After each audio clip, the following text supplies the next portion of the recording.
कथा का चतुर्थ दिवस,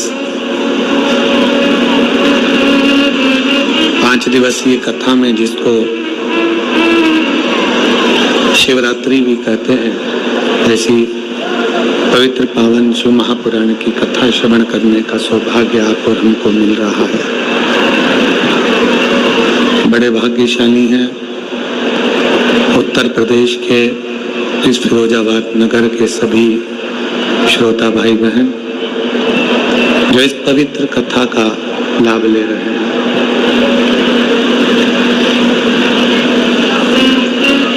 शिव भगवान शंकर पर किया गया भरोसा, प्रेशर खोल दो सब दूर का, यहाँ का भी। भगवान शंकर पर किया गया भरोसा, भगवान शिव पर किया गया विश्वास,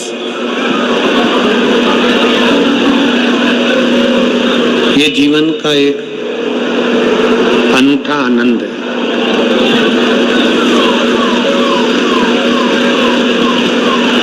शिव पुराण कहती है, भगवान शंकर की कथा कहती है, शिव तत्व कहता है। शंकर भगवान की यह पवित्र कथा वर्णन कर रही है कि विश्वास हर किसी पर नहीं किया जाता। प्रेशर खोलो, अंदर का भी प्रेशर नहीं आता। विश्वास हर किसी पर नहीं किया जाता। शिव महापुराण की कथा कहती है कि संसार के लोगों पर, संसार वासियों पर, दुनिया के लोगों पर अगर विश्वास करेंगे, दुनिया के लोगों पर यदि हम भरोसा करेंगे तो हमारा भरोसा एक दिन टूटेगा जरूर। दुनिया पर अगर हमने भरोसा किया, दुनिया पर अगर हमने विश्वास किया तो हमारा भरोसा टूटेगा जरूर। और यदि हमने भगवान देवाधिदेव महादेव पर भरोसा किया, भगवान शंकर पर विश्वास किया, तो ये निश्चित है वो भरोसा कभी टूटता नहीं है।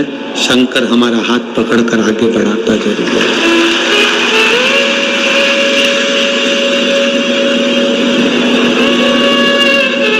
दुनिया में बहुत सारे दानी होंगे,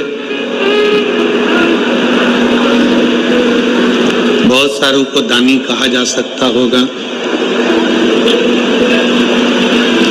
जो अन्न का दान करता है उसको भी दानी कहते हैं, जो वस्त्र का दान करता है उसको भी दानी कहते हैं। स्वर्ण, आभूषण, भूमि, कन्या, गौ, ऐसे सारे दानों का वर्णन है और आप और हम उनको दानी की गिनती में लेते हैं कि वो दानी है। पर भगवान देवाधिदेव महादेव को दानी नहीं, भगवान शंकर को, मेरे शिव ओघड़ दानी को महादानी कहा जाता है, क्योंकि दानी और महादानी इन दोनों में बहुत अंतर है।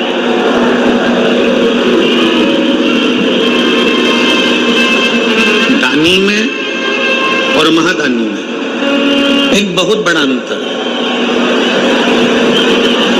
दानी दान कर दिया, दानी ने कुछ दे दिया, दानी ने कुछ प्रदान कर दिया, दानी ने कुछ दिया, दानी ने कुछ प्रदान किया और देकर भूल गया। मेरे ओघड़ दानी भगवान शंकर को महादानी कहा जाता है। महादानी का मतलब यह होता है कि अगर किसी को कुछ दिया है मेरे शंकर भगवान ने, तो देने के बाद उसको छोड़ा नहीं है। मेरे शंकर भगवान ने उसको पकड़कर अपना बना लिया और जिंदगी में उसका खजाना कभी खाली नहीं करा।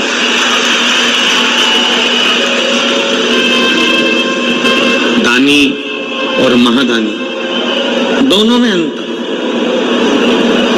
अन्न दिया दानी कहला गए, वस्त्र दिया दानी कहला गए, आभूषण दिया दानी कहला गए। ये सब दानी के लक्षण है। आपने जो दिया वो दानी है। पर महादानी उसको कहते हैं कि देने के बाद जो छोड़े ना।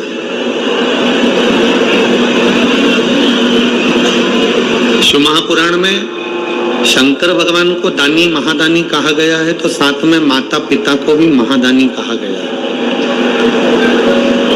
आपके घर में जो बुजुर्ग माँ बाप बैठे हुए हैं, आपके और हमारे घर में जो बुजुर्ग माता पिता बैठे हैं, उनको भी महादानी कहा गया। क्यों? इसलिए क्या कारण हुआ कि शंकर भगवान को तो महादानी कहा गया, साथ में जितने भी घरों में बुजुर्ग माता पिता बैठे रहते हैं, जितने भी घर में बुजुर्ग बैठे हैं, इनको भी महादानी कहा गया। उसका कारण क्या? एक, शंकर भगवान देने के बाद हाथ छोड़ते नहीं हैं और अंतिम समय तक हाथ पकड़ कर रखते हैं। उसी तरह घर के बुजुर्ग माता पिता भी जिंदगी भर अपने बच्चों को देते हैं, पर अपने बच्चों को छोड़ना पसंद नहीं करते। वो अपने बच्चों को संभाल कर रखते हैं।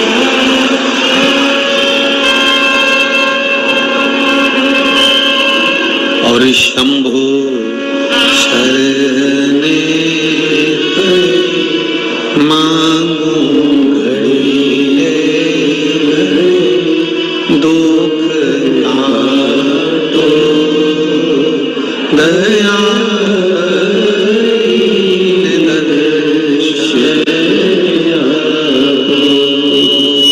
शंभु शरणे मांगू घड़ी दुख काटो दया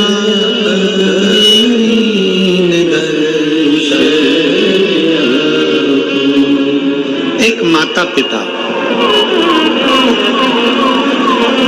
घर के बुजुर्ग माता पिता एक ऐसे होते हैं जिनको हम महादानी की गिनती में गिनते हैं। घर के बुजुर्ग माता पिता को हम महादानियों की गिनती में गिना करते हैं। उसका क्या कारण है? कारण क्या हो सकता है उसका? उसका केवल एक कारण है। महादानी की गिनती में इसलिए गिनते हैं क्योंकि जैसे शंकर भगवान देने के बाद हाथ छोड़ते नहीं हैं, उसीलिए मेरे भगवान को महादानी कहा गया। उसी तरह माता पिता भी अपने बच्चों को देने के बाद कभी छोड़ते नहीं हैं, उसको पकड़ने का प्रयास करते हैं, उससे साथ निभाने का प्रयास करते हैं। फिरोजाबाद के इस पवित्र प्रांगण में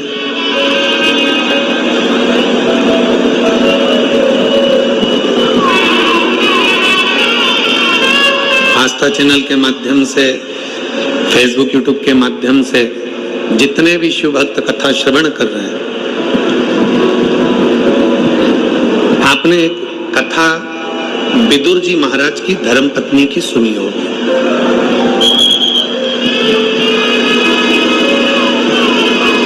विदुर जी महाराज की धर्मपत्नी का नाम क्या था?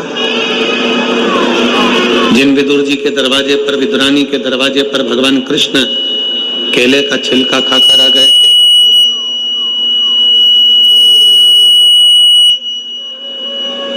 विदुर विदुरानी के दरवाजे पर जाकर, विदुर विदुरानी की चौखट पर जाकर, विदुर विदुरानी के द्वार पर जाकर भगवान केले का छिलका खाकर आ गए। विदुर जी की पत्नी का नाम था सुलभा। क्या नाम था? जम के बोलो जरा। सुलभा।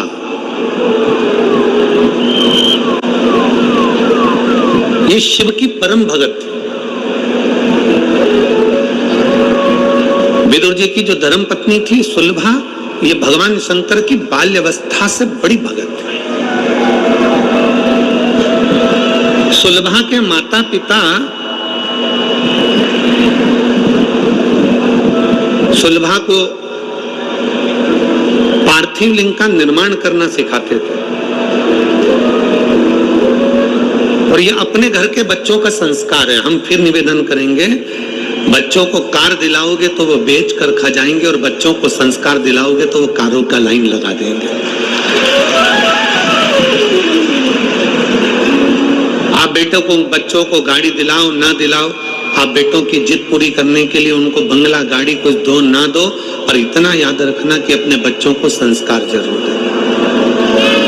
जिस माता पिता के बच्चे संस्कारित होते हैं, जिस माता पिता के बच्चों में संस्कार होता है, वो माता पिता कभी जिंदगी में रोते नहीं हैं और वृद्धाश्रम की सीढ़ी पर चढ़ते नहीं हैं, उनकी जिंदगी सार्थक हो जाती है। हम मोबाइल के चक्कर में, बच्चों को प्रेम करने के चक्कर में, स्नेह करने के चक्कर में बच्चों को मोबाइल दे दो, मांगा ये दे दो, मांगा वो दे दो, मांगा ये दे दो, मांगा वो दे दो, हम बच्चों की केवल पूर्ति करते जाते हैं, उनकी जिद को पूरा करते करते जाते हैं। हम बच्चों की जिद पूरी कर रहे हैं, पर यह अंदाजा हम लगा कर नहीं बैठे कि हम हमारी जिंदगी को लात मारते चले जा रहे हैं।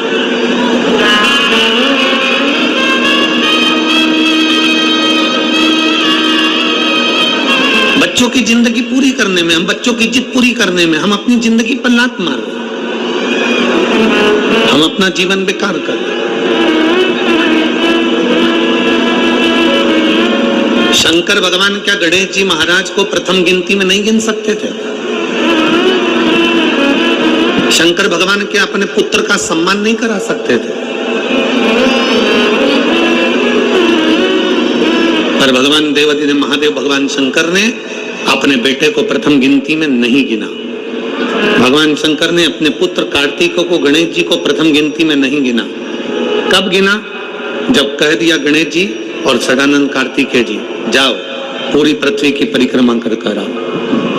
पृथ्वी की परिक्रमा कर कर आओगे, पृथ्वी की अगर तुम परिक्रमा कर कर पहुंचोगे तो जो पहले पहुंचेगा उसको प्रथम गिनती में गिना जाए। मतलब भगवान शंकर भी अपने पुत्रों से कह रहे हैं, भगवान शंकर भी मार्गदर्शन कर रहे हैं कि कर्म करोगे तो फल मिलेगा।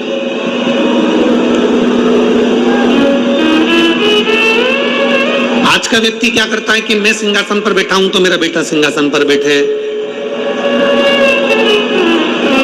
मैं अगर आमदार बनाऊं, मैं अगर खासदार बनाऊं, मैं अगर विधायक बनाऊं, मैं अगर सांसद बनाऊं तो मेरा बच्चा भी विधायक और सांसद बने, मैं अगर किसी पार्टी का या किसी चीज का अध्यक्ष बनाऊं तो मेरा बच्चा भी अध्यक्ष बने, मैं अगर ऐसा हूं, मैं राजनेता हूं, मैं मंत्री हूं, संतरी हूं, कलंतरी हूं, मैं कोई पदाधिकारी हूं तो मेरा बेटा भी इस स्थान पर बैठे।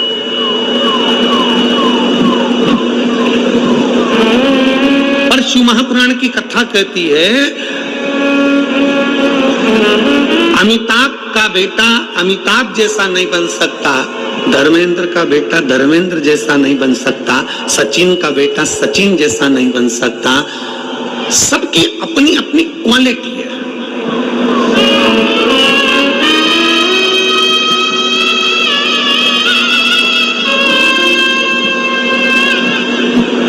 सबका अपना अपना कर्म है।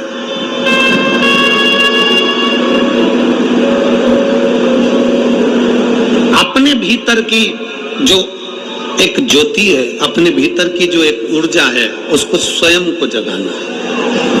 सास क्या सोचती है? मेरी बहू मेरे जैसे बने। मैं अगर सुबह 4 बजे जाग रही हूं तो मेरी बहू 4 बजे जागे। मैं अगर 6 बजे जाग रही हूँ, मेरी बहू 6 बजे जागे। मैं इतना काम कर लेती हूँ, घर में लिपाई पुताई दरवाजा ये बहुत सब साफ कर लेती हूँ, बर्तन भांडे सब कर लेती हूँ, मेरी बहू भी करे। मैं अगर इतना कपड़ों पे प्रेस कर लेती हूँ, मेरी बहू भी करे। मैं अगर ये कर लेती हूँ तो मेरी बहू भी करे। हमारा निवेदन है, सचिन तेंदुलकर का बेटा सचिन तेंदुलकर नहीं बन सकता, दुनिया में किसी का बेटा उसके जैसा नहीं बन सकता, तो तुम किससे आस लगा कर बैठे हो कि बहू तुम्हारी जैसी बन जाए? निवेदन है, जो बहू आज के समय में आ रही है, जितना कर रही है, भगवान को धन्यवाद देना कि बहुत अच्छी भेजी है जो अच्छा कर रही है। बहुत अच्छी बहू है जो इतना कर रही है। आने वाले समय की जो तुम्हारे छोटे छोटे पोता पोती है ना, इनकी जो जगत जननी आएगी ना, जगदम्बा, तब मालूम पड़ेगा। 1 मिनट तुम उसके साथ बैठ लो, ये बहुत बड़ी बात है। इसलिए आज के समय की जितनी बहुएं हैं, मेरा सासुओं से निवेदन है, जैसी बहू है भगवान भोलेनाथ को धन्यवाद देते रहना कि तूने बहुत अच्छी दी है, कम से कम हमारे घर में हमारे साथ रह तो रही है। कोई किसी के जैसा नहीं होता। सास सोचे मेरे जैसी फुर्ती मेरी बहू में होना चाहिए, मैं फुर्ती फुर्ती काम कर लेती हूँ, मेरी बहू फुर्ती फुर्ती काम करना चाहिए, मैं इतने लोगों का भोजन 50 लोगों का भोजन चुटकी में बना कर रख देती हूँ। तो तुम सास हो, वो बहू है। सास और बहू में अंतर है कि नहीं है? अपने जैसा मत सोचो कि बहू मेरे बराबर काम करे। सुबह 4 बजे मैं जगी हूँ, बहू मेरे से पहले जगना चाहिए। मैं अपने सास को चाय पिला देती थी सुबह 5 बजे, तो मेरी बहू में मुझे चाय पिलाए सुबह 5 बजे। अगर बहू उठकर अपने बच्चों को सुबह से संभाल रही है, समझ लेना कि भगवान की बड़ी कृपा है, ठाकुर जी की बड़ी कृपा है। हमारे जैसा कोई नहीं बन सकता। और मेरी जीजियों, मेरी सास जितनी माताएं बैठी हैं, मैं तुमसे निवेदन करता हूं, तुम old is gold, old is gold. जब तुम इतनी पावरफुल हो, तुम गोल्ड हो, तो सिल्वर कैसे गोल्ड हो सकता है?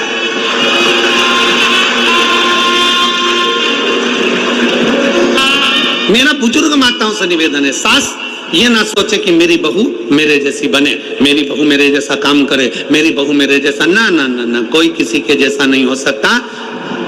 समय की अवस्था में जो परमात्मा ने जन्म दिया है, एक कलेक्टर अपने बेटे को भी कलेक्टर बनाना चाहता है, पर जैसा पिता कलेक्टर है, बेटा कलेक्टर बन तो जाएगा पर बाप की होड़ नहीं कर पाएगा।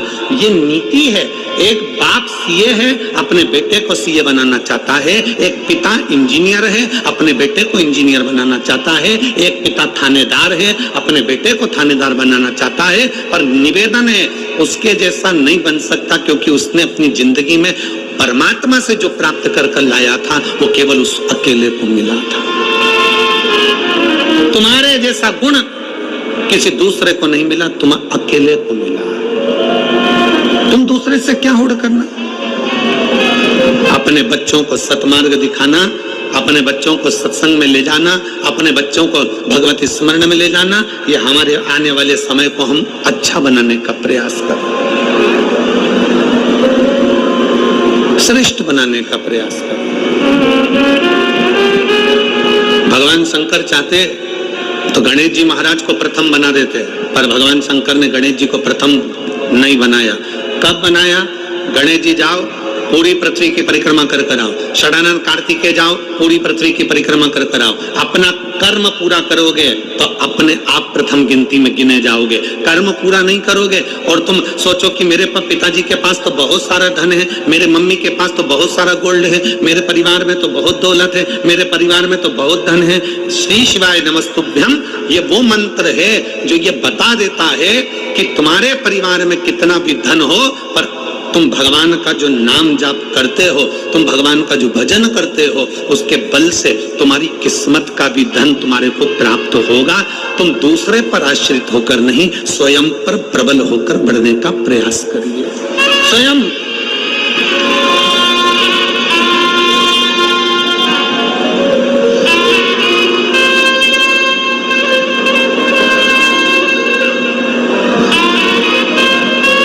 एक होती है लिफ्ट, खड़े हुए ऊपर चले गए, खड़े हुए नीचे आ गए। एक होती है लिफ्ट, दूसरी होती है सीढ़ी।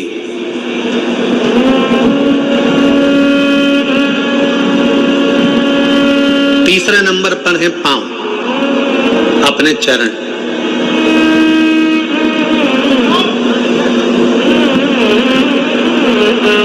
किस पर विश्वास करोगे? बोलो, जम के बोलो जरा। लिफ्ट पर, सीढ़ी पर कि अपने पांव पर? अपने पांव पर। अगर हमारे चरण भगवान ने अच्छे दिए हैं और हम में अगर बल दिया है तो कितनी भी सीढ़ी ऊपर चढ़ सकते हैं। किसी की लिफ्ट की जरूरत नहीं है, किसी की लिफ्ट की। अपने चरण पर बल रखिए। मैं चढ़ सकता हूं, मैं जा सकता हूं।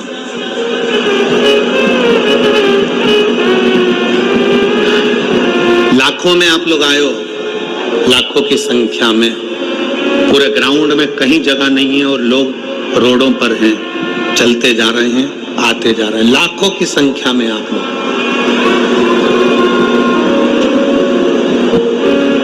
किसके भरोसे आए? कोई हम उतरेंगे और कोई हमको लिफ्ट दे देगा और यहाँ कथा स्थल तक छोड़ देगा, किसी के भरोसे आए हो?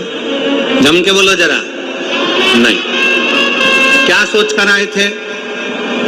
कथा सुनने जा रही हूं, शिव महापुराण की कथा है, कुबेरेश्वर बाबा कथा को सुनाने का आया है, कुबेर भंडारी की कथा है, कथा को सुनना है। और ये सबको मालूम है कि कम से कम आधा किलोमीटर 1 किलोमीटर दूर गाड़ी रुक जाएगी। बोलो सही है कि गलत है? सब तैयारी में रहते हैं, सबको मालूम है कि मुझे इतनी दूर रोक दिया जाएगा, लिफ्ट भी नहीं मिलेगी। आप समिति पर आश्रित होकर नहीं आए, आप सीहोर वाले महाराज पर आश्रित होकर नहीं आए, आप किसी अड़ोसी पड़ोसी पर आश्रित होकर नहीं आए हो। आप किस पर आश्रित होकर आए हो? आप अपने स्वयं पर आश्रित होकर आए हो कि मैं चलकर कथा के पंडाल तक जा सकती हूं, इतना मुझ में बल है। स्वयं की आश्रितता। जब आप स्वयं आश्रित हैं, अपने आप पर आश्रित हैं, तो दुनिया से क्या आस लगाना?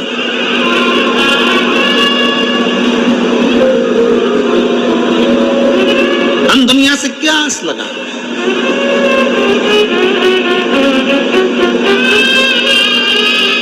आप सबसे निवेदन है, जितने बैठे हो, अपनी सास तुमको क्या देगी उससे आस मत लगाना। तुम्हारा ससुर तुमको क्या देगा तुम उससे आस मत लगाना। तुम्हारा देवर क्या देगा उससे आस मत लगाना। तुम्हारा जेठ क्या देगा उससे आस मत लगाना।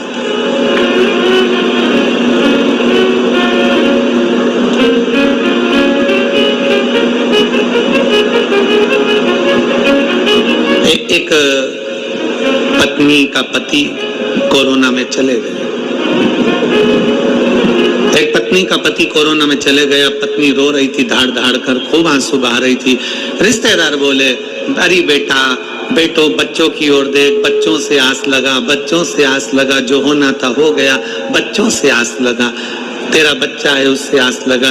अब कोरोना में पति चले गया, 2-4 साल बाद 2-3 साल निकले और बेटे का एक्सीडेंट हो गया, बेटा भी चले गया। अब परिवार वाले बोले, अरे बेटा परमात्मा से आस लगा, अरे बेटा परमात्मा से आस लगा, अरे बेटा कोई अपने शरीर को समाप्त कर देता है क्या, परमात्मा से आस लगा।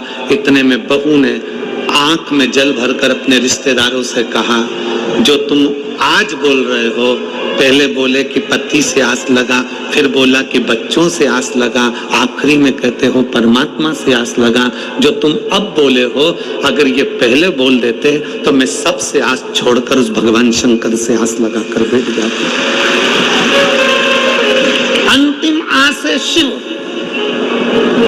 अंतिम बिंदु है शंकर।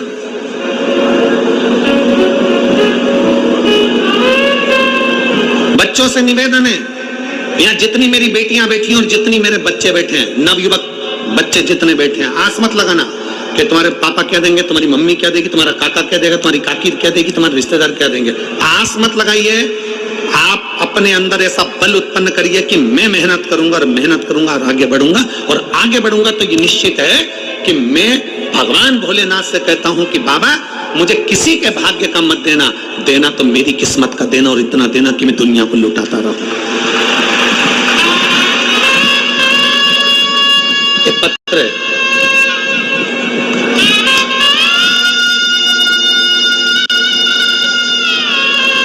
मेरा नाम आमोद चौहान, पत्नी श्री प्रदीप कुमार चौहान, निवासी शरुत्रीपुरम, सिकंदरा, आगरा की रहने वाली है। कहीं बैठी हो तो हाथ हिला सकती हैं और एक बेलपत्र लेने के लिए आ सकती हैं। मेरा नाम आमोद चौहान, पत्नी प्रदीप कुमार चौहान, निवासी शास्त्रीपुरम, सिकंदरा, आगरा की रहने वाली हूँ। पत्र आप लोग एलईडी पर पढ़ रहे होंगे, एलईडी पर दिख रहा है पत्र? एलईडी वालों बोलो तो, दिख रहा है? शास्त्री पुरम सिकंदरा, आगरा की रहने वाली हूँ। मेरा मोबाइल नंबर ये है। मैं बाबा भोलेनाथ का क्या वर्णन करूं गुरुदेव। मेरा बेटा शिवम चौहान जो शुरू से अपनी कक्षा में, हाई स्कूल, इंटर, बीटेक में हमेशा अपने कॉलेज में द्वितीय पोजीशन पर आता रहा। सन 2016 में बीटेक मैकेनिकल ब्रांच से किया था, पर 2023 तक भी गुरुदेव, 2022 तक भी उसकी कोई नौकरी नहीं लगी थी। सरकारी नौकरी के लिए वो अप्लाई करता रहा, आखिरी में हार गया और उसने विचार कर लिया कि अब मेरे को सरकारी नौकरी नहीं मिल सकती।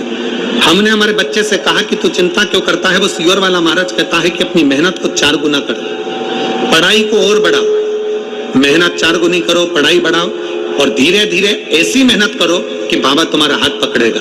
शंकर जी के मंदिर जाना चालू करा, 1 लोटा जल चढ़ाना प्रारंभ करा और बेटे ने 2022 में फिर वापिस अप्लाई किया और बाबा की ऐसी कृपा हुई कि आज मेरे बेटे का रेलवे में सर्विस लग गई। मैं बाबा को यहाँ पर धन्यवाद देने के लिए आई हूँ। मेरा बेटा रेलवे के 3 पोस्ट, अकाउंटेंट सेक्शन ऑफिसर और ट्रेन मैनेजर के पद पर नियुक्त हो गया। मैं शिव जी को यहाँ प्रणाम करने के लिए आई। ये विश्वास, हमें दूसरे का धन नहीं, हमें दूसरे की संपदा नहीं, हमें दूसरे का वैभव नहीं, हमारी किस्मत का हमको चाहिए, हमारी मेहनत का हमको चाहिए।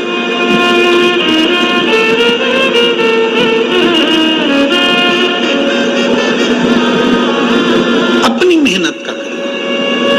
एक गीत बहुत पहले लोग गुनगुनाते थे कि दुनिया में हम आए हैं तो, जम के बोलो जरा, दुनिया में हम आए हैं तो जीना ही पड़ेगा। संसार में आने के बाद में ये विचार छोड़ दीजिए कि आपको कोई कुछ देगा। संसार में मृत्यु लोक में आने के बाद ये विचार कर लीजिए कि दुनिया आपसे लेगी। और भगवान से भी यही प्रार्थना करना, मेरे ओगढ़दानी भगवान शंकर से प्रार्थना करना कि मुझे ऐसा बना कर रखना कि मैं दुनिया को देता रहूं, दुनिया को देता रहूं। मेरे हाथों में वो बल देना, मेरे हाथों में वो धन देना। अभी